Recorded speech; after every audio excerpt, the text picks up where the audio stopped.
بسم اللہ الرحمن الرحیم سبح اسم ربک الاعلی۔ سورہ اعلی اور سورہ غاشیہ یہ 87 اور 88ویں صورتیں ہیں، 87 اور 88 سورہ دونوں مل کر ایک پیر بنتی ہیں، جوڑا ہے۔ ان دونوں میں جب آپ صورتوں کو پڑھتے ہیں تو ایک یہ بھی فیصلہ کرنا پڑتا ہے کہ اس میں اصل میں بات کس سے کی گئی ہے، یعنی اس کے مخاطب کون ہیں کہ جو ایڈریسیز ہیں۔ بعض اوقات اہل ایمان ایڈریسیز ہوتے ہیں، بعض اوقات کفار ہوتے ہیں، بعض اوقات منافقین ہوتے ہیں، بعض اوقات کمزور مسلمان ہوتے ہیں، بعض اوقات نبی اکرم صلی اللہ علیہ وسلم ہوتے ہیں۔ ان دو صورتوں کے مضامین پر غور کرنے سے یہ معلوم ہوتا ہے کہ اس میں خطاب یا تو قریش کے لیڈرز جن کو کہ خبردار کیا جا رہا ہے، جن کو وارن کیا جا رہا ہے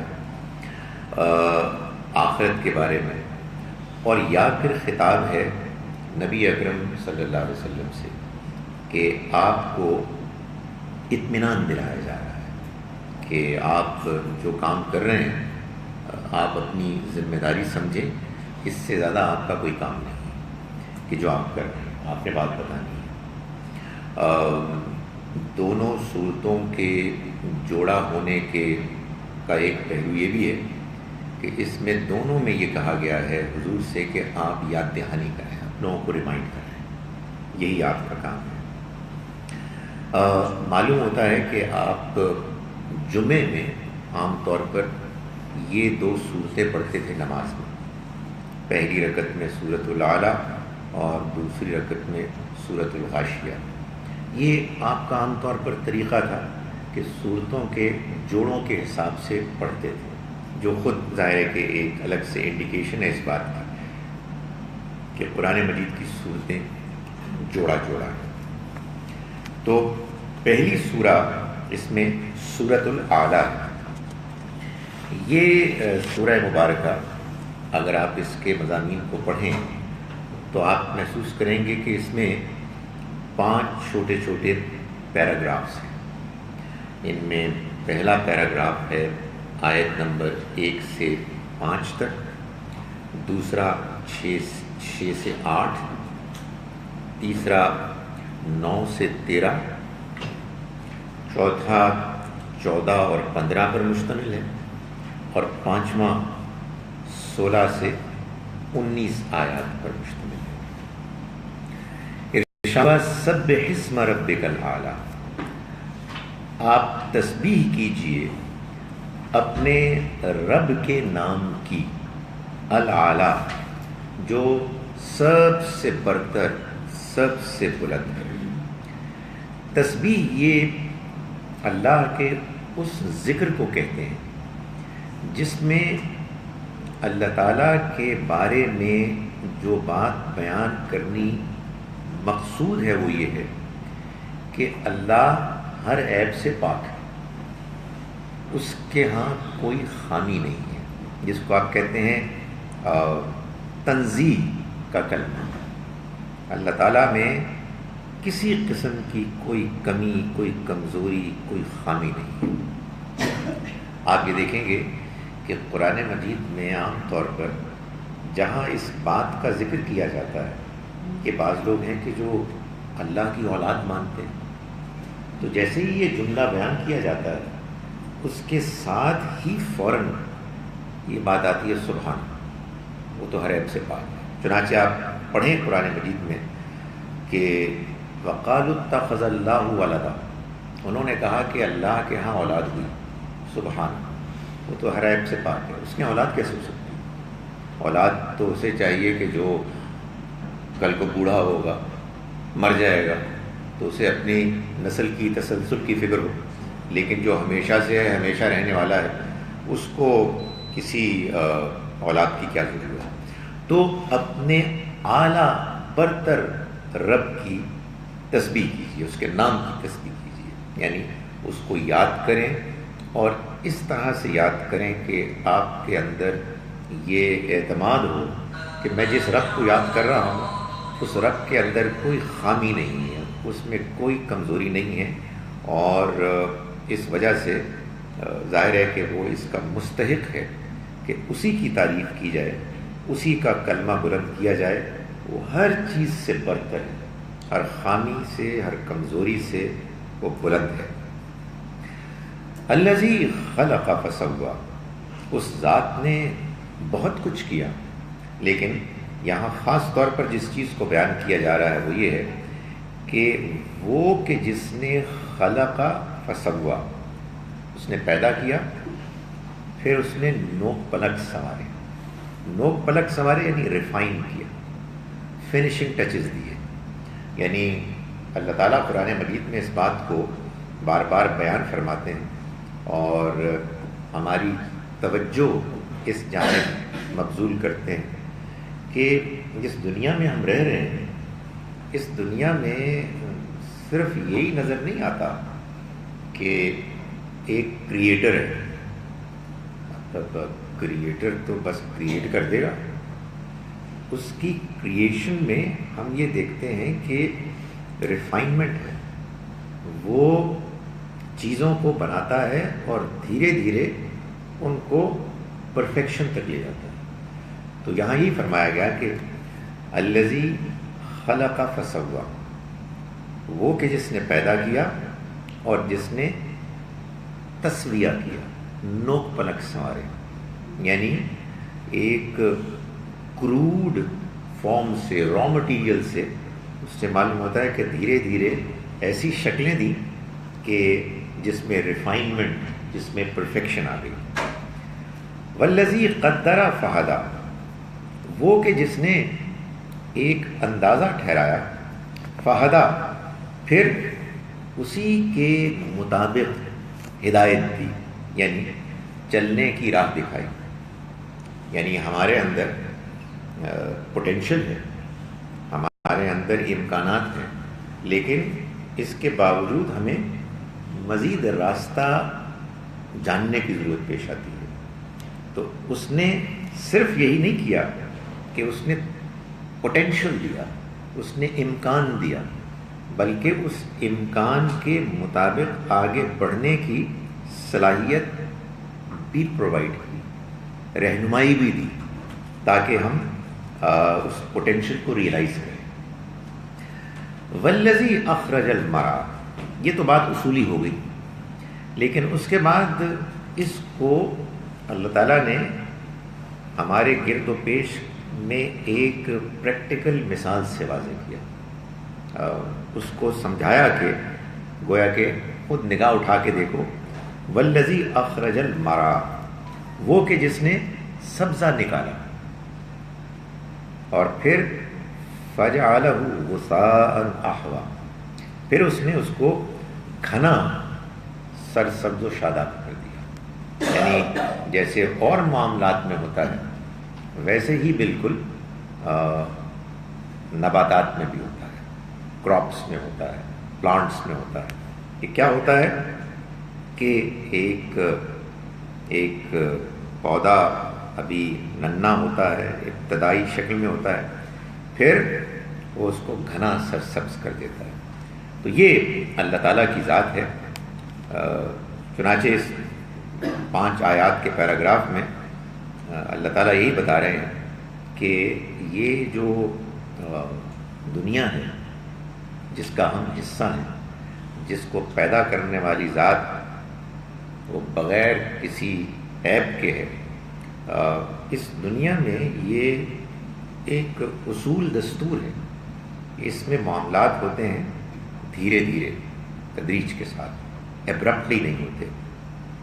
یہ یوں سمجھیے کہ ایک تمہید بن گئی، یعنی یہ ایک بات کو واضح کرنے، نبی اکرم صلی اللہ علیہ وسلم کو خاص طور پر تسلی دینے کے لیے ایک ابتدائی سٹیٹمنٹ بن گئی کہ جیسے دنیا میں اور فینومینا آف دا نیچر میں ایسا ہو رہا ہے، بالکل ایسے ہی آپ کے پیغام کے ساتھ بھی ہوگا۔ یہ جو آپ کو پیغام ملا ہے کہ جس کو آپ کو پہنچانا ہے، لوگوں میں اس کی تبلیغ کرنی ہے، لوگوں میں ایسے بھی ہوں گے جو اس کو مانیں گے، پھر یہ آگے بڑھے گا، یہ بھی دھیرے دھیرے ہوگا۔ جیسے پودا بڑھتا ہے نا اور پھر اپنے عروج کو پہنچتا ہے، ایسے ہی آپ کا معاملہ میں بھی ہوگا، آپ کے پیغام کا۔ یہ اب آیت نمبر 6 سے 8 جو نیکسٹ پیراگراف ہے اس میں اس کو بیان کیا گیا ہے۔ میں نے گزارش کی نا کہ اس میں نبی صلی اللہ علیہ وسلم کے لیے تسلی کا مضمون ہے کہ آپ فکر نہ کریں، جو کام آپ کو آپ کے رب نے سونپا ہے یہ اپنے منزل مقصود تک پہنچے گا، اچانک نہیں بلکہ دھیرے دھیرے، جیسے اس دنیا میں اللہ اپنے دوسرے معاملات کرتا ہے۔ تو فرمایا آیت نمبر 6 میں سنقرئک فلا تنسیٰ، ان قریب اس کو ہم آپ کو پڑھا دیں گے، فلا تنسیٰ، تو آپ اس کو نہیں بھولیں گے۔ یعنی کہنے کا مقصد یہ ہے کہ یہ قرآن بھی اسی طرح سے دھیرے دھیرے تدریج کے ساتھ اپنے آخری مقام کو، اتمام کو پہنچے گا، جیسے مثال کے طور پر پودوں کے ساتھ ہوتا ہے، انسان کے ساتھ جیسے ہوتا ہے۔ تو فرمایا کہ ان قریب وہ آپ کو ہم آپ کو پڑھا دیں گے تو آپ نہیں بھولیں گے۔ کیا مطلب ہے اس کا؟ یعنی اس کا مطلب یہ ہے کہ جب اول حضور پر قرآن مجید نازل ہوتا، کو پڑھایا جاتا، تو ظاہر ہے کہ آپ کو اس بات کا احساس تھا کہ یہ اللہ کی کتاب مجھے مل رہی ہے اور مجھے اس کو محفوظ کرنا ہے، مجھے اس کو لوگوں تک پہنچانا ہے۔ یہ بڑا مشکل کام ہے، یہ کیسے ہوگا؟ اور ظاہر ہے کہ یہ جو ایک بے چینی ہے، یہ اصل میں انسان کی حد درجے احساس سے ذمہ داری کی ریفلیکشن ہے۔ تو اللہ تعالیٰ نے بالکل ابتدا ہی میں آپ کو یہ بتا دیا کہ ہم اس کا اہتمام کریں گے کہ یہ قرآن آپ کو پڑھ کے سنایا جائے گا، اور ایسے سنایا جائے گا کہ آپ پھر اس میں بھولیں گے نہیں۔ یعنی یہ آپ کے اوپر صرف وحی نہیں کیا جائے گا، بلکہ اس کو ایسے پڑھ کر سنایا جائے گا کہ یہ پورے کا پورا قرآن آپ کے میموری میں پوری طرح سے اسٹیبلش ہو جائے گا، ایبزارب ہو جائے گا۔ چنانچہ قرآن مجید نے سورہ قیامہ میں، جو اگین ایک مکی سورہ ہے، اس بات کو زیادہ تفصیل سے بتایا گیا کہ یہ ہو جائے گا، اور پریکٹیکلی بھی ایسا ہی ہوا۔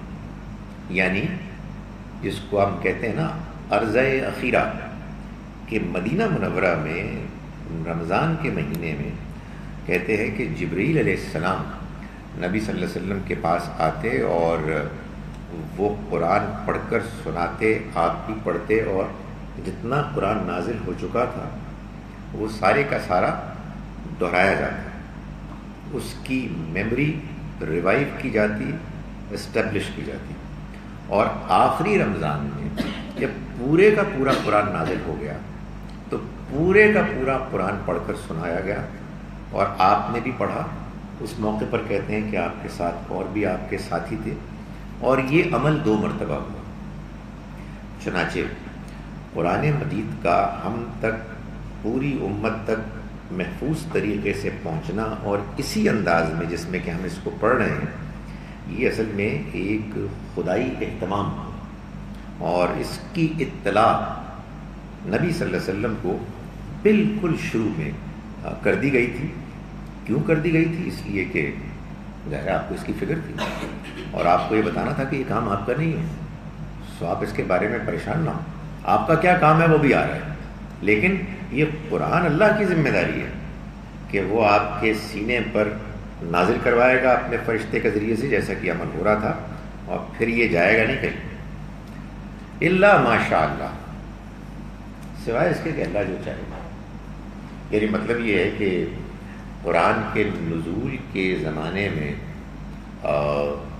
جو کچھ قرآن اترا، جس کو آپ نے پڑھا، جس پر عمل ہوا، یہ ممکن ہے کہ اس میں سے کچھ حصہ اللہ تعالیٰ نے بعد میں ختم کر دیا، اس لیے کہ یہ چیز کوئی بہت ناقابل فہم نہیں ہے، کیونکہ ایک پریکٹیکل ایک ہو رہا تھا دین کو پھیلانے کا عمل، لوگوں کو مسلمان ہونے کی دعوت دی جا رہی تھی، اس کے اپنے مختلف مراحل تھے، اس میں اپنی الگ سے ڈیفیکلٹیز تھیں، تو اس میں یہ بالکل ممکن ہے کہ بعض ایسی آیات اس زمانے میں نازل ہوئی ہوں کہ جن کو کہ پڑھا گیا ہو، جن کو کہ پڑھایا گیا ہو، لیکن بعد کے زمانے کے لیے وہ ریلیونٹ نہیں رہی۔ تو اللہ تعالیٰ نے فرمایا کہ سوائے اس کے کہ جو وہ چاہے، یعنی اگر وہ چاہے تو وہ یہ کر سکتا ہے کہ بعض آیات کو محو کروا دے، الا ماشاء اللہ۔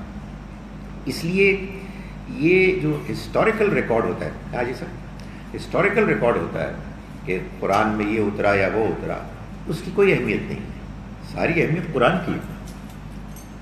آپ کہیں گے کون سے قرآن کی؟ اسی قرآن کی جس کی بات کر رہا ہے قرآن، کہ اس کو ہم کسی صورت بھی غلط ہونے نہیں دیں گے، اس میں کوئی نہ چیز خارج سے داخل ہو سکے گی اور نہ اس سے کوئی نکال سکے گا، یہ ہماری ذمہ داری ہے۔ سنقرئک فلا تنسیٰ، ہم آپ کو پڑھ کر سنائیں گے تو آپ نہیں بھولیں گے، الا ماشاء اللہ، سوائے اس کے کہ جو اللہ چاہے گا۔ انہ یعلم الجہر وما یخفی، وہ وہی ہے کہ جو جانتا ہے اس کو بھی کہ جو سامنے ہے، اور اس کو بھی کہ جو چھپا ہوا ہے، یعنی وہ اس کو بھی جانتا ہے کہ جو اس وقت تمہارے سامنے ہے اور جو تمہاری ضرورتیں ہیں، اور وہ اس کو بھی جانتا ہے کہ جو آگے تم سے چھپا ہوا ہے۔ اللہ تعالیٰ یہ جانتا ہے کہ پیغمبر صلی اللہ علیہ وسلم کے زندگی میں کیا ضروریات تھیں اور قرآن کتنا نازل ہونا تھا، اور اللہ تعالیٰ کو یہ بھی معلوم تھا کہ بعد کے زمانوں کی کیا ضروریات تھیں۔ چنانچہ اس میں ایک بڑی امپورٹنٹ جو بات فرق کی ہم جانتے ہیں وہ یہ ہے کہ دونوں کی ترتیب فرق ہے، پہلے ترتیب کچھ اور تھی، پھر اللہ تعالیٰ نے ترتیب بدل دی۔ وہ جانتا ہے جو کچھ بھی سامنے ہے، اور وہ جانتا ہے اس کو بھی کہ جو چھپا ہوا ہے۔ وَنُيَسِّرُكَ لِلْيُسْرَىٰ، اور ہم آہستہ آہستہ آپ کو آسانی کی طرف لے جائیں گے۔ نُيَسِّرُكَ، ہم لے جائیں گے آپ کو تدریجاً، دھیرے دھیرے، لِلْيُسْرَىٰ، آسانی کی طرف، یعنی اس منزل کی طرف جس منزل تک پہنچنے کے بعد آپ کے لیے آسانیاں ہوں، آپ کے لیے کامیابیاں ہوں گی۔ یہ دنیا کی زندگی تو ایک امتحان ہے، اس امتحان میں تو مشکلات بھی آتی ہیں، اس میں ایسی آزمائشیں بھی ہوتی ہیں کہ جس میں انسان ٹینس ہو جاتا ہے، لیکن ہم آہستہ آہستہ مختلف مراحل، منازل سے آپ کو آسانی کی طرف لے چلیں گے۔ یہ تھا دوسرا پیراگراف۔ اس کے بعد تیسرا ہے جس میں اللہ تعالیٰ فرما رہے ہیں فذکر، چنانچہ آپ یاد دہانی کریں، یعنی یہ آپ کی اصل ذمہ داری بیان کی جا رہی ہے۔ قرآن یہ ہماری ذمہ داری ہے، آپ بالکل پریشان ہوں کہ پورا آپ کو ملے گا، کچھ ہو سکتا ہے کہ جو ابھی ملا ہے اس سے ہم کچھ نکال دیں، اس سے کوئی فرق نہیں پڑتا، اس لیے کہ اللہ جانتا ہے کیا ظاہر ہے، اللہ جانتا ہے کیا آگے چھپا ہوا ہے۔ آپ کا کام کیا ہے؟ فذکر، آپ یاد دہانی کریں۔ یاد دہانی تو اس چیز کی ہوتی ہے نا کہ جو آپ آلریڈی جانتے ہیں، ہونا تو ورنہ چاہیے تھا نا کہ آپ ان کو انفارم کریں، آپ ان کو ٹیچ کریں، آپ ان کو نئی باتیں بتائیں۔ نئی باتیں نہیں بتانی، آپ کو جو باتیں پہلے سے اپنی فطرت میں موجود ہیں انہی کو ریمائنڈ کرانا ہے، اور انہی کے نتائج، کرولریز، ان کو بیان کرنا ہے۔ تو چنانچہ قرآن مجید نے کہا کہ فذکر، آپ یاد دہانی کریں۔ قرآن کا دعویٰ ہے کہ اللہ کی معرفت ہمارے اندر پہلے سے موجود ہے، اللہ کی معرفت کے ساتھ ایک اور زندگی کا ایک احساس بھی موجود ہے، ہمارے اندر اخلاقی حس بھی موجود ہے۔ اچھی چیز کیا ہوتی ہے، بری کیا ہوتی ہے، نیکی کیا ہے، بدی کیا ہے. بہت سے سوالات ہیں اس میں تفصیلات کے جو جواب چاہتے ہیں جو اللہ تعالیٰ نے دیے، لیکن بیسیکلی یہ ہمارے اندر جو کچھ موجود ہے اسی کو یاد دہانی، اسی کی یاد دہانی ہے کہ جس کی تلقین کی گئی. لیکن فرمایا کہ فذکر ان نفعت الذکر، آپ یاد دہانی کیجئے اگر یاد دہانی فائدہ دے، اگر یاد دہانی نفع دے. یہ بڑی امپورٹنٹ بات ہے اور بڑی آسانی پیدا کرنے والی بات ہے. اللہ تعالیٰ نے نبی اکرم صلی اللہ علیہ وسلم کی یہ ذمہ داری نہیں رکھی اور نہ ہی آپ کے ماننے والوں کے لیے بعد میں کہ بندہ انٹرسٹڈ ہے یا نہیں ہے، آپ سے راضی ہے، روٹھا ہوا ہے، آپ نے زبردستی اس کو بتانا ہے. نہیں، کوئی ضروری نہیں، اگر انٹرسٹڈ ہے تو بتائیں. فذکر، آپ یاد دہانی کیجئے ان نفعت الذکر، اگر یاد دہانی کرانا نفع بخش. اس کا مطلب یہ کہ بندے کا موڈ کچھ اور ہے، وہ کہہ رہے جی میں میچ کھیلنے جا رہا ہوں. نہیں، میری تو بات تو سمجھ آیا تھا، 15 منٹ میری تقریر سن لیں، کوئی فائدہ نہیں اس کا، it's going to be counterproductive. تو یہ ہمارے یہاں لوگ بڑی غلطی کرتے ہیں کہ ہم لوگوں پر ٹھونسنے کی کوشش کرتے ہیں. تو آپ بتائیں اگر آپ محسوس کر رہے ہیں کہ بتانا نفع بخش ہے، یعنی مطلب یہ ہے کہ بندہ انٹرسٹڈ ہے، بندہ رسپانسو ہے، اس کے اندر دلچسپی کوئی نہیں، تو آپ ضائع کریں گے اپنا وقت، اس کا بھی. اور ظاہر ہے کہ اپنی بات کو آپ جو بڑی قیمتی بات ہے اس کے آگے ایسے بیان کریں گے کہ وہ اس کو کوئی اہمیت نہیں دے گا.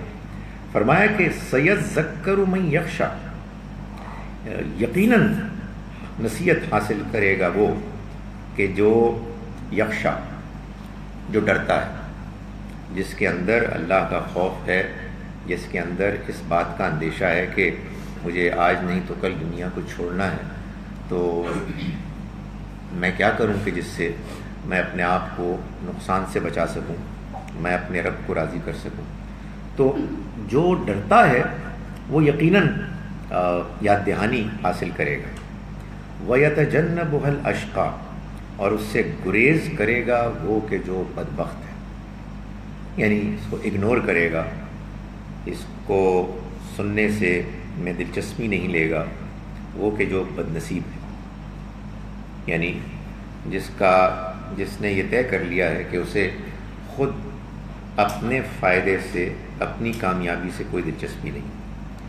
ثم لا، فرمایا کہ الذی یصلی النار الکبریٰ، وہ کہ جو ایک بڑی آگ میں جا پڑے گا، یعنی جس نے اللہ کے پیغام کو، اللہ کے پیغمبر کی زبانی سننے کے بعد اس میں دلچسپی کوئی نہیں لی، یعنی وہ پیغام کے جو اس کو اصل زندگی پرووائڈ کرنے کے لیے آیا تھا، جو اس کو روشنی دکھانے کے لیے آیا تھا. اصل میں کیا قصہ ہے کہ اس دنیا میں اگرچہ کہ ہم کو بہت کچھ ملا ہے، لیکن اس دنیا میں بہت سوالات بھی ہیں، ایسے سوالات کے جو انسان کو پریشان کرتے ہیں، بے چین کرتے ہیں. اللہ یہ کہ آدمی اپنے آپ کو زندگی میں اتنا مست کر دے، اس کے نشے میں انسان اتنا دھت ہو جائے کہ وہ اس کے بارے میں اپنے آپ کو دھوکے میں ڈال دے، ورنہ وہ سوالات تو دے اسٹیئر ایٹ اس، ہمیں گھورتے ہیں اور آدمی بے چین رہتا ہے. تو یہ پیغام اللہ کا جو ہے، یہ اللہ کی طرف سے انسان کے اندر کے انہی سوالات کے جواب دینے کے لیے آیا ہے. لیکن اگر کوئی ان کو بہترین طریقے سے اپنے زمانے کے بہترین انسان کی زبانی اللہ کی طرف سے پورے اہتمام اور بندوبست کے ساتھ پریزنٹیشن کے باوجود وہ اس سے گریز کرتا ہے، اس میں دلچسپی نہیں لیتا، تو ظاہر ہے کہ وہ ایک بدبخت ہے کہ جو بالآخر اپنے انجام کو پہنچے گا، الذی یصلی النار الکبریٰ، جو ایک بڑی آگ میں پڑے گا.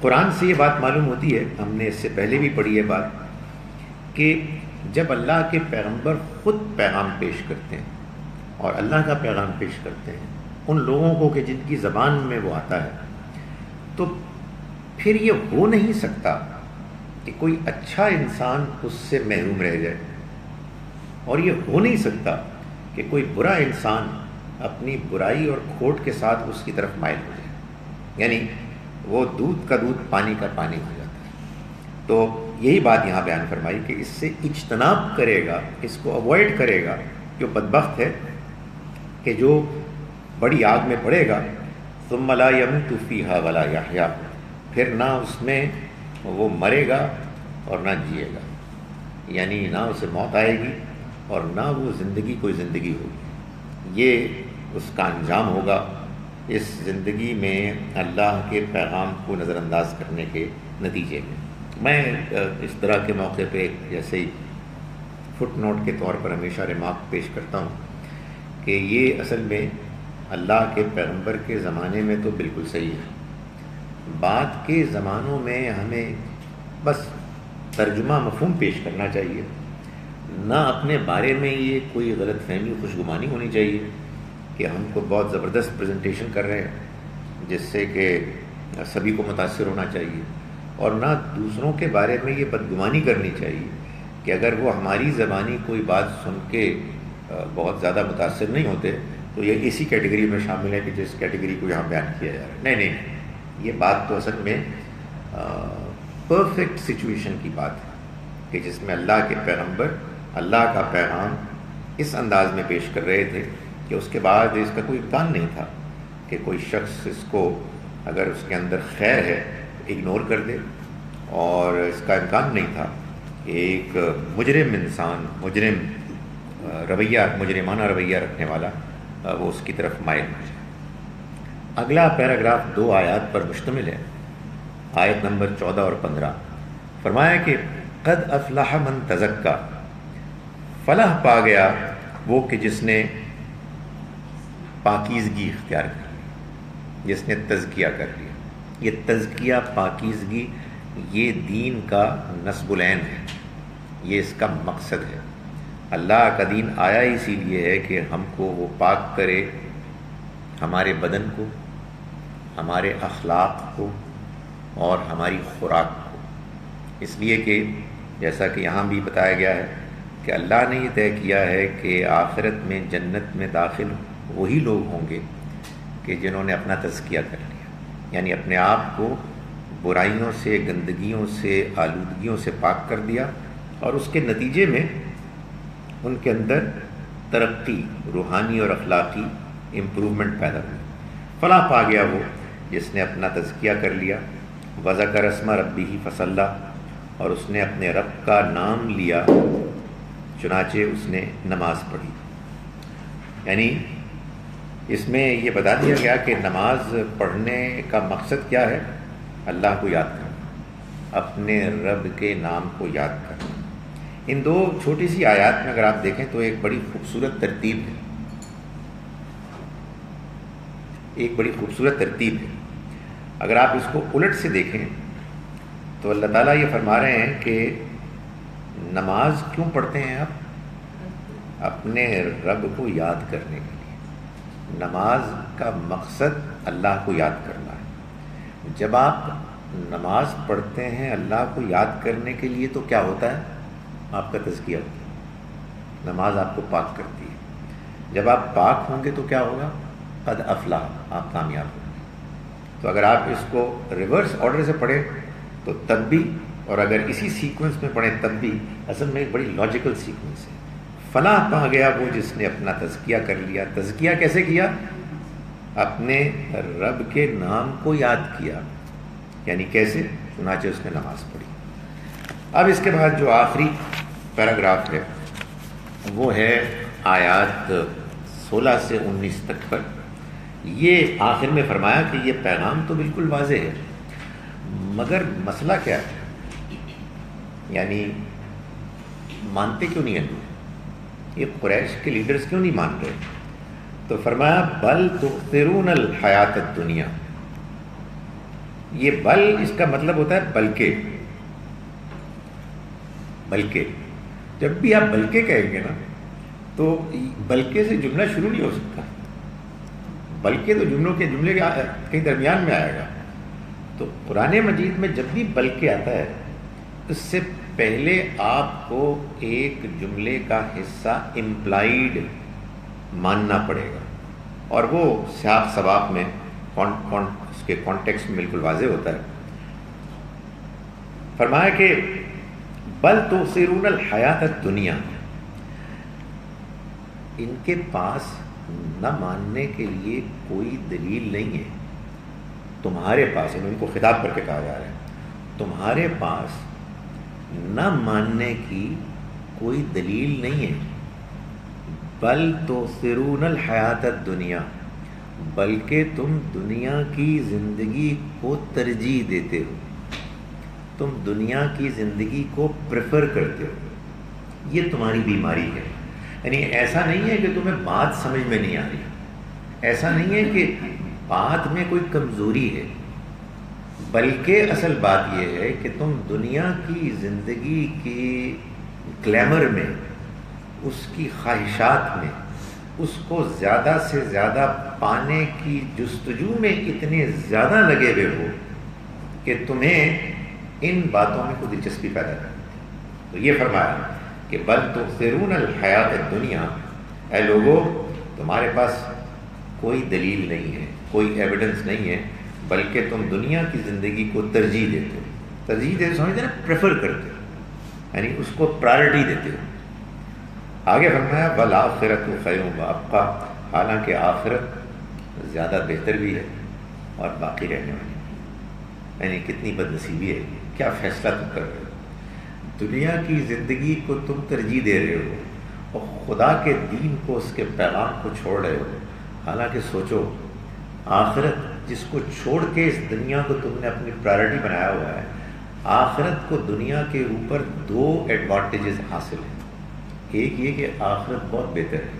اگر تمہیں دنیا کی زندگی کی نعمتیں اچھی لگتی ہیں نا، تو ہم تمہیں بتا رہے ہیں تم نے دیکھا ہی کچھ نہیں، تمہیں پتہ ہی کچھ نہیں کہ نعمت کیا ہوتی ہے، وہ بہت زیادہ ہے، بہت اعلیٰ ہے۔ اور نمبر 2 یہ کہ وہ باقی رہنے والی ہے۔ یہ نعمت کتنی بھی ہو، یہ ختم ہونے والی ہے، اور وہ نعمت باقی رہنے والی ہے۔ تو فرمایا کہ نہیں، تمہارے پاس کہنے کو کچھ بھی نہیں ہے، بلکہ اصل چیز یہ ہے کہ تم دنیا کی زندگی کو ترجیح دیتے ہو، حالانکہ آخرت وہ بہت بہتر ہے اور ہمیشہ رہنے والی ہے۔ ان ھذا لفی الصحف الاولیٰ، یہ بات پچھلے صحیفوں میں بھی ایسی ہے۔ یعنی تم کہو یہ کہ بڑی نئی بات آپ نے کر دیا، پتہ نہیں اس سے پہلے تو ہم نے کہیں سنی تھی۔ نہیں، یہی بات پیغمبر پہلے سے دیے چلے آ رہے ہیں۔ خدا کا پیغام یہی ہے۔ خدا تعالیٰ نے پیغمبروں کو آپ کو اچھی زندگی کا دنیا میں سسٹم دینے کے لیے نہیں بھیجا، آپ کی بیماریوں کا علاج کرنے کے لیے نہیں بھیجا، صرف اس لیے بھیجا ہے کہ خدا کی اسکیم لوگوں کے سامنے رہے کہ یہ زندگی آزمائش ہے اور آخرت کی زندگی اس آزمائش کا نتیجہ ہے، یہ ختم ہو جانے والی ہے، وہ کبھی ختم نہیں ہوگی۔ یہ انسان کو اس کے اخلاق، اس کے اعمال میں پرکھ رہی ہے زندگی۔ اس میں اللہ تعالیٰ چن رہا ہے کہ کون لوگ ڈیزرو کرتے ہیں کہ جو اگلی زندگی میں کامیاب ہوں گے۔ بڑے بد نصیب ہیں وہ لوگ کہ جو اس دنیا کی زندگی کی ان چھوٹی چھوٹی اٹریکشنس کے نتیجے میں، کہ جو اللہ تعالیٰ نے ایسی مثال کے طور پر دیے کہ اس سے کہیں زیادہ ہم تم کو دیں گے، اسی میں الجھ جاتے ہیں اور آخرت کو وہ نظر انداز کرتے ہیں۔ تو بتایا کہ آخرت بہترین ہے اور باقی رہنے والی ہے، اور یہ وہ چیز ہے کہ جو ہم نے پچھلے صحیفوں میں بھی بیان کی، صحف ابراہیم و موسیٰ، یعنی ابراہیم اور موسیٰ کے صحیفوں میں۔ تو یہ تھی جناب سورۃ الاعلیٰ۔ اس کے بعد اس کی جوڑا سورہ ہے سورہ غاشیہ، جو اگلی سورہ ہے اور اسی طرح سے شروع ہو جاتی ہے۔ اس میں 4 پیراگرافس ہیں، 1 to 7، 8 to 16، 17 to 20 and 21 to 26۔ پہلے 7 آیات پہلے ہم دیکھتے ہیں۔ فرمایا کہ حل اتاک حدیث الغاشیہ، کیا تمہیں اس آفت کی خبر ہوئی جو چھا جائے گی؟ یعنی ایک بڑا وہ انداز ہے متوجہ کرنے والا کہ وہ آفت جس سے اس وقت تم غافل ہو، اس پوری دنیا پہ چھا جائے گی۔ Do you not know? آپ کو نہیں پتہ لگا؟ کیا تمہیں اس کی خبر نہیں ہوئی؟ هل اتاک حدیث الغاشیہ، کیا تمہیں اس آفت کی خبر پہنچی کہ جو اس پورے عالم پر چھا جائے گی؟ یعنی گویا کہ اب حیرت کا اندازہ ہے کن چکروں میں پڑے ہوئے ہو، کن جھگڑوں میں پڑے ہوئے ہو، جن چیزوں کو تم نے اپنی پرائرٹیز بنا، تمہیں نہیں پتہ لگا؟ Do you not know? وہ ایک آفت آنے والی ہے، وہ چھا جائے گی۔ میں آپ سے گزارش کر رہا ہوں کہ اصل میں اللہ کے پیغمبر اسی آفت کی خبر دینے کے لیے آتے ہیں۔ جو اللہ کا پلان ہے اس کو تو ہو کے رہنا ہے، تو اللہ تعالیٰ اسی کو بار بار بیان کرتے ہیں کہ اے انسانوں اس کے لیے تیار ہو جاؤ۔ وجوہ یومئذ خاشعہ، کتنے چہرے اس دن اترے ہوئے ہوں گے۔ اترے ہوئے یعنی مرجھائے ہوئے، جیسا چہرہ اترا ہوا ہے۔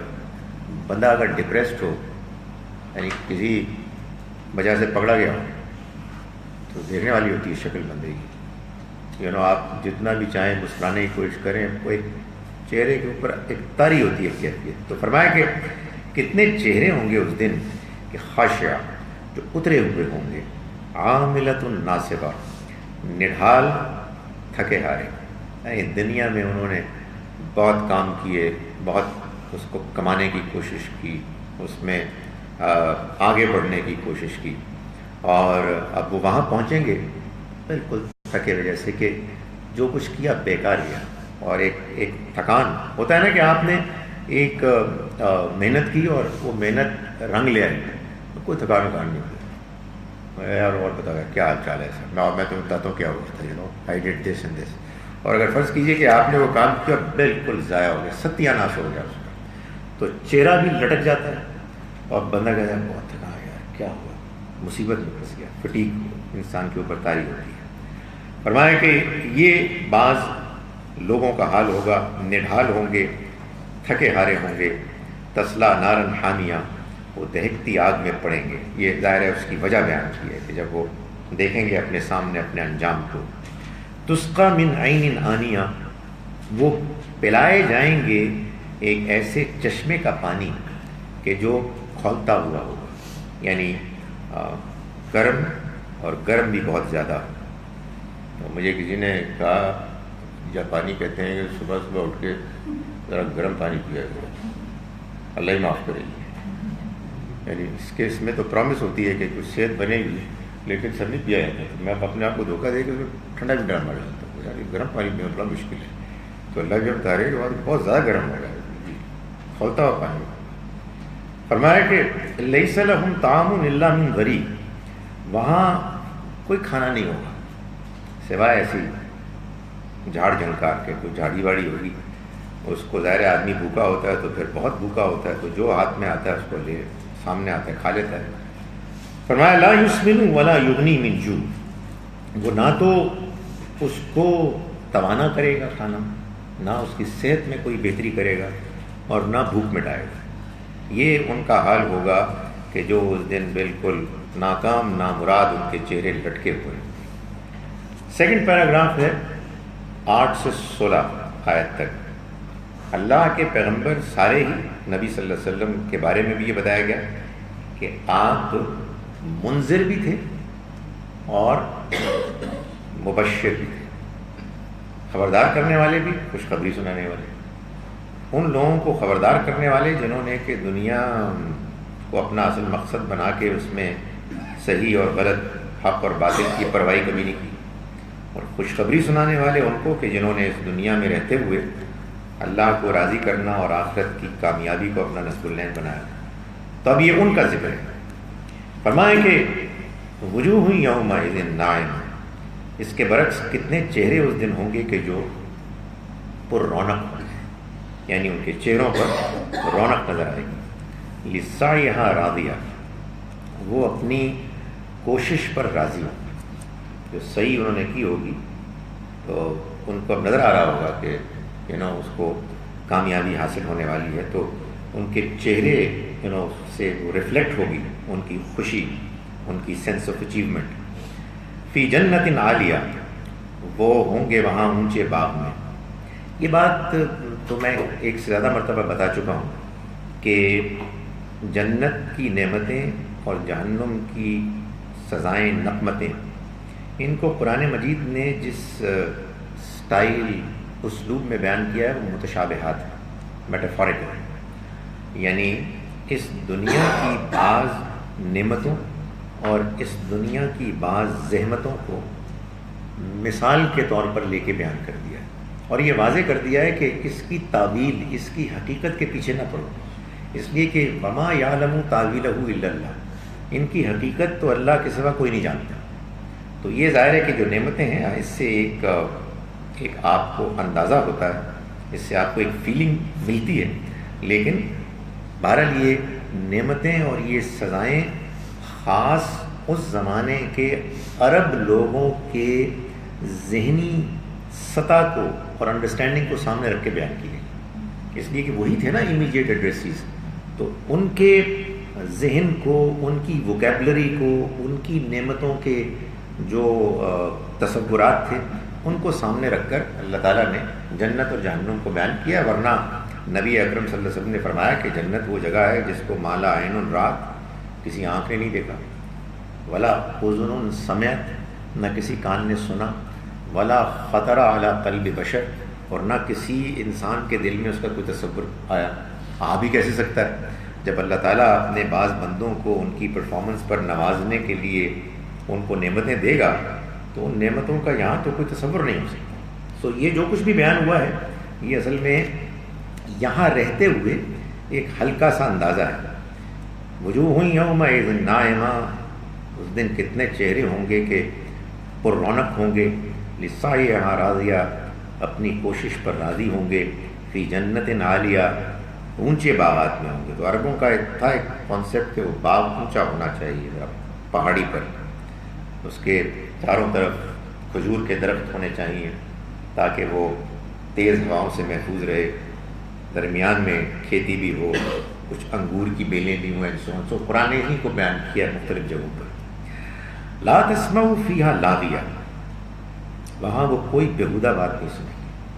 اس دنیا کی پرابلم میں سے ایک پرابلم ہے بکواسیات، فضولیات، گھٹیا باتیں، تانے، ذلیل کرنا، جھوٹ بولنا، ایگزیجریٹ کرنا، الزام، آدمی، ایک شریف آدمی جو کہتا ہے کہ یار میں اپنے کان بند کر لوں، میں کدھر جاؤں، تو اللہ تعالیٰ فرماتے ہیں کہ جنت میں اس طرح کوئی فضول بات نہیں۔ لا تسمعوا فیہا لاغیہ، اس میں وہ کوئی بیہودہ بات نہیں سنیں گے۔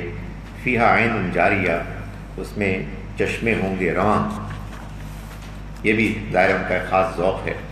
فیہا سرر مرفوعہ، اس میں اونچے تخت ہوں گے، باکواب موضوعہ، اور جام ہوں گے جو قرینے سے لگے ہوئے ہوں گے، ونمارق مصفوفہ، اور داؤ تکیے ہوں گے کہ جو قطاروں میں پڑے ہوں گے۔ یہ ایک تصور ہے، آج بھی آپ جائیں نا اگر مکے سے مدینے تو سروسز میں آپ کو اس طرح کا منظر ملتا ہے، گاؤ تکیے لگے ہوئے ہیں، قالین لگے ہوئے ہیں، لیٹے ہوئے ہیں۔ میں ابھی پچھلے دنوں کوئٹہ گیا تو وہاں بھی میں نے دیکھا کہ ان کے یہاں بھی تصور ہے، تو خاص ہوتا ہے نا ایک معاشرے کا اپنا تصور عیش و آرام کا، تو فرمایا یہ وہ سب وہاں ہوگا، وزرابی مخصوصہ، اور بچھے ہوئے قالین ہوں گے۔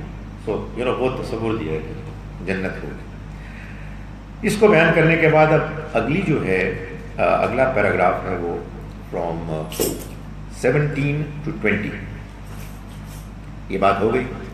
تو اللہ تعالیٰ فرمایا کہ افلا ینظرون الی الابل کیف خلقت، افلا تو کیا نہیں، ینظرون انہوں نے دیکھا، کیا یہ نہیں دیکھتے، الی الابل اونٹ کو، کیف خلقت کہ کیسے وہ بنایا گیا، کیسا وہ پیدا کیا گیا۔ افلا تو کیا وہ نہیں دیکھتے، اس کا مطلب یہ ہے کہ اللہ تعالیٰ یہ کہہ رہے ہیں کہ یہ تم نے جنت اور جہنم کے احوال سنے تو تم نہیں مانتے، نہیں سمجھ میں آتی بات، تو پھر اس کا کیا جواب ہے؟ سمجھا بات؟ یہ اصل میں اسلوب بیان ہے کہ آپ نے سنا کہ آخرت ہونی ہے، آپ جنت ہونی ہے، جہنم ہونی ہے، تو کوئی آدمی کہتا ہے یار کیا مطلب ہے، وائی، کیوں؟ اس کا جواب دے رہے ہیں افلا، تو کیا انہوں نے ینظرون نہیں دیکھا، یہ نہیں دیکھتے الی الابل کیف خلقت، اونٹ کو کہ کیسے وہ پیدا کیا گیا۔ یہ قرآن کی دعوت ہے غور و فکر کی۔ اس میں 4 چیزوں کو بیان کیا گیا۔ وَإِلَى السَّمَاءِ كَيْفَ رُفِعَتْ، اور کیا یہ نہیں دیکھتے آسمان کو کہ کیسے اس کو بلند کیا گیا۔ وَإِلَى الْجِبَالِ كَيْفَ نُصِبَتْ، اور پہاڑوں کو نہیں دیکھتے کہ کیسے وہ جمائے گئے۔ وَإِلَى الْأَرْضِ كَيْفَ سُطِحَتْ، اور زمین کو نہیں دیکھتے کہ کیسے بچھائی ہوئی۔ پھر ظاہر سوال پیدا ہوتا ہے کیا مطلب ہے اس میں؟ ایک تو یہ کہ جو 4 باتیں ہیں اس میں ایک خاص ترتیب ہے، یعنی ترتیب کیا ہے کہ ایک بندہ کھڑا ہوا ہے بدو، سامنے اس کے اونٹ ہے، تم نے اونٹ کو نہیں دیکھا، تو اونٹ سے اٹھا تو آسمان اس کو نہیں دیکھا، تو آسمان سے کم بیک نیچے آؤ تو سب پہاڑ کو نہیں دیکھا، پہاڑ سے نیچے آؤ زمین۔ سو یہ ترتیب، نیچرل ترتیب۔ اونٹ کو نہیں دیکھا کہ کیسے پیدا کیا گیا۔ اونٹ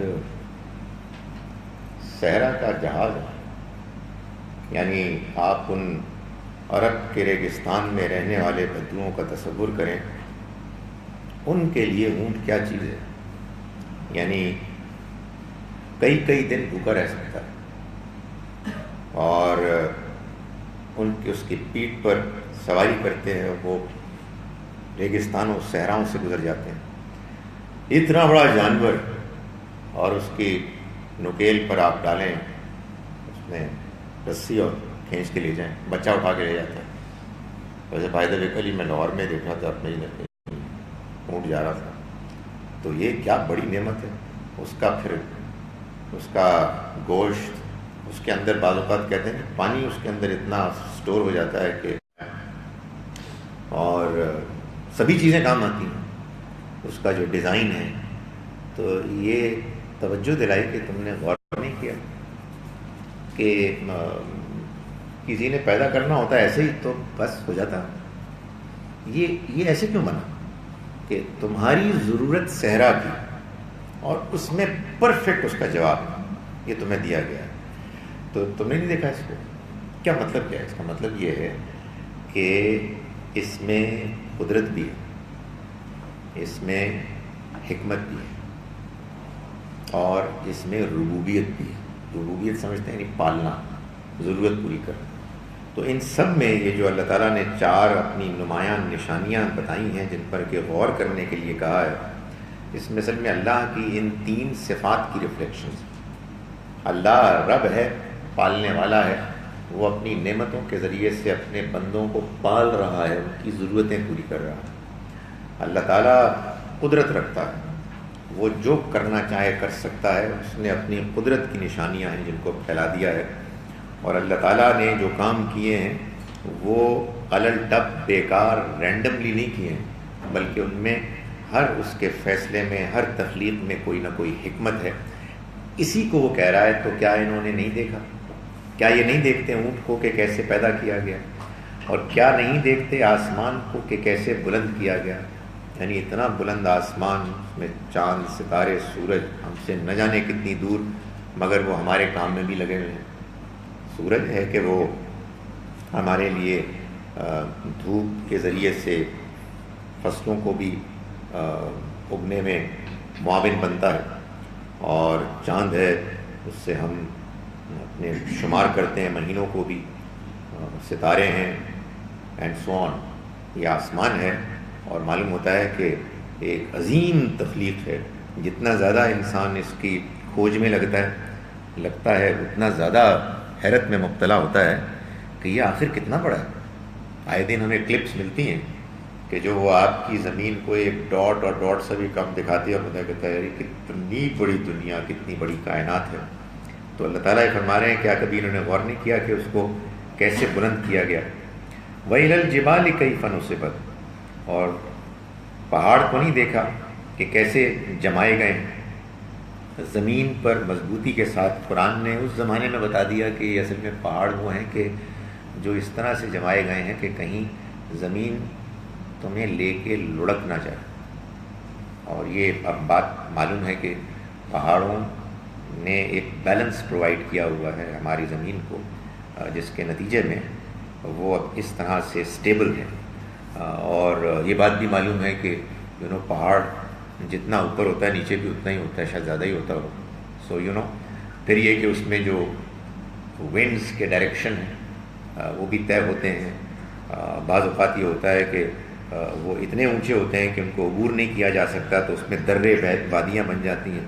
اللہ تعالیٰ ظاہر ہے خاص طور پر وہاں کے پہاڑوں کی طرف اشارہ کر رہا ہے. وَإِلَى الْأَرْضِ كَيْفَ سُطِحَتْ، اور کیا یہ زمین کو نہیں دیکھتے کہ کیسے بچھائی گئی، ہموار کی گئی، اس میں کیسے تمہارے لیے چلنا پھرنا ممکن ہو گیا، اپنے گھر بنانے ممکن ہو گئے، ضروریات کو پورا کرنا ممکن ہو گیا.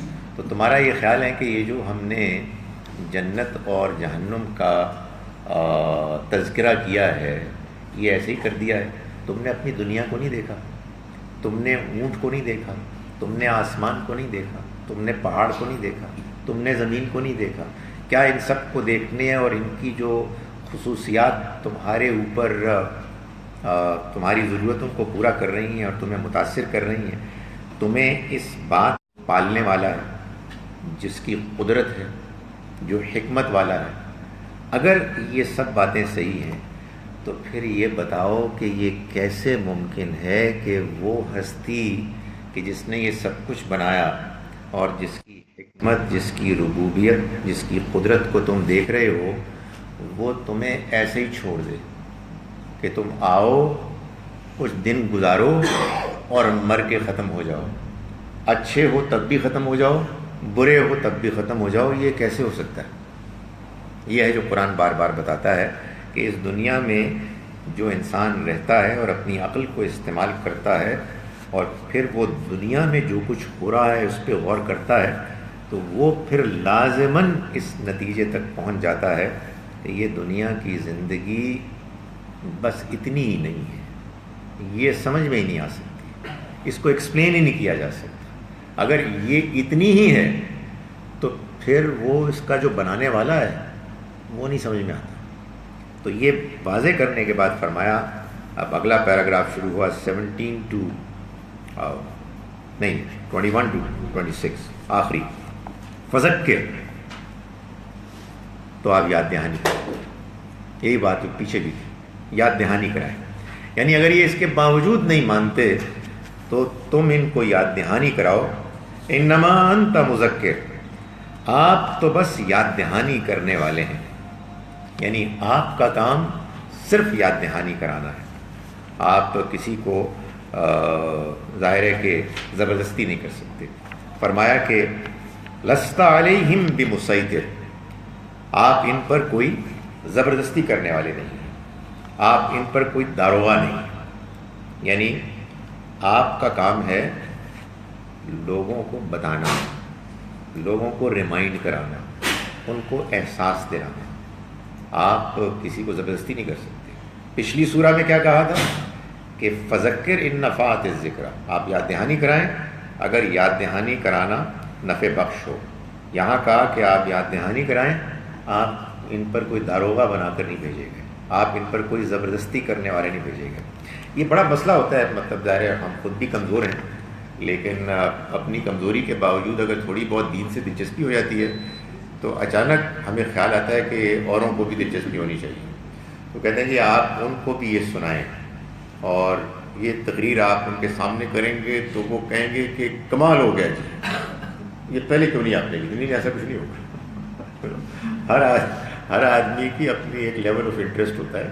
آپ آرام سے کام کریں، اگر کوئی دلچسپی لے رہا ہے اس کو بتائیں.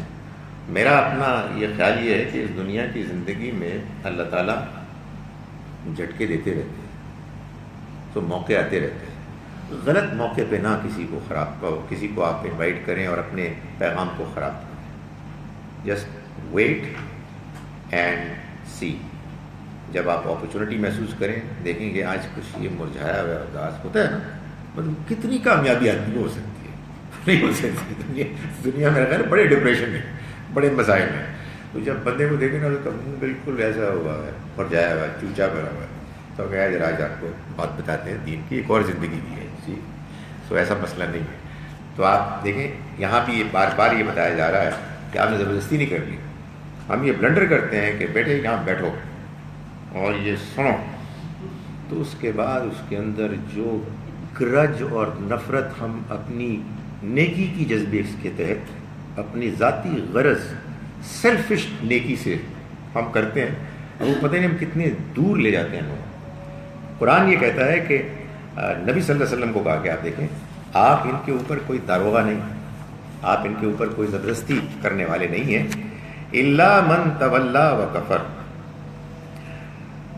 یعنی کہنے کا مقصد یہ ہے کہ ماننے والے تو مانیں گے، الا من تولا و کفر، رہے وہ جو منہ موڑیں گے اور جنہوں نے کفر کیا یعنی منہ موڑا اور انکار کیا، فَيُعَذِّبُهُ اللَّهُ الْعَذَابَ الْأَكْبَرَ، تو اللہ ان کو بڑے عذاب سے دوچار کرے گا، ان کو بڑا عذاب دے گا۔ سو یہ آپ کا کام نہیں ہے، بس 2 منٹ میں آ رہے ہیں۔ اذان کا مطلب یہ نہیں ہے کہ فوراً نماز پڑھ لیں، لوگوں کو پتہ نہیں مغرب کی نماز میں خاص طور پر یہ ہوتا ہے کہ اذان ختم بعد میں ہو، نماز پہلے شروع کرتے ہیں، یہ بڑا ٹائم ہوتا ہے سر، یعنی عشاء تک ہوتا ہے، لیکن اچھا ہے پہلے پڑھ لیں۔ تو فرمایا کہ فَيُعَذِّبُهُ اللَّهُ الْعَذَابَ الْأَكْبَرَ، تو اللہ ان کو ایک بڑا عذاب دے گا۔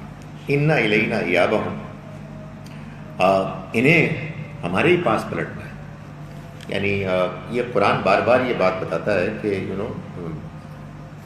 اللہ کو کوئی جلدی نہیں ہے، یعنی یہ ہمیں ہوتا ہے اس کو پکڑو جانے نہ دو، اس کو اس لسٹ میں ڈال دو جس سے پاکستان سے باہر نہ جا سکے، یہ آپ کی پرابلم ہے، اللہ میں کی کوئی پرابلم نہیں ہے، کیونکہ اللہ تعالیٰ کی گرفت سے کوئی نہیں بچ سکتا، تو وہ لوگوں کو موقع دیتا ہے، ان کو ڈھیل دیتا ہے کہ کسی نے جو کچھ کرنا ہے وہ کر لے۔ تو فرمایا کہ اِنَّ إِلَيْنَا إِيَابَهُمْ، یقیناً ہماری ہی طرف ان کا پلٹنا ہوگا، ثُمَّ إِنَّ عَلَيْنَا حِسَابَهُمْ، پھر ان کا حساب کتاب بھی ہماری ذمہ داری ہے، یہ ہماری طرف لوٹیں گے اور ہم ان کا حساب کتاب لیں گے۔ اللہم حاسبنا حسابا یسیرا، اے اللہ تو ہمارا حساب آسانی کا حساب ہے۔ چلیں جی اب مغرب کی نماز پڑھتے ہیں اور اس کے بعد پھر ہم 6:30 بجے اسمبل ہوں گے، اگر کوئی سوال جواب، ایسے تو کوئی ضروری نہیں ہے، لیکن یہ 15 منٹ کا موقع ہے۔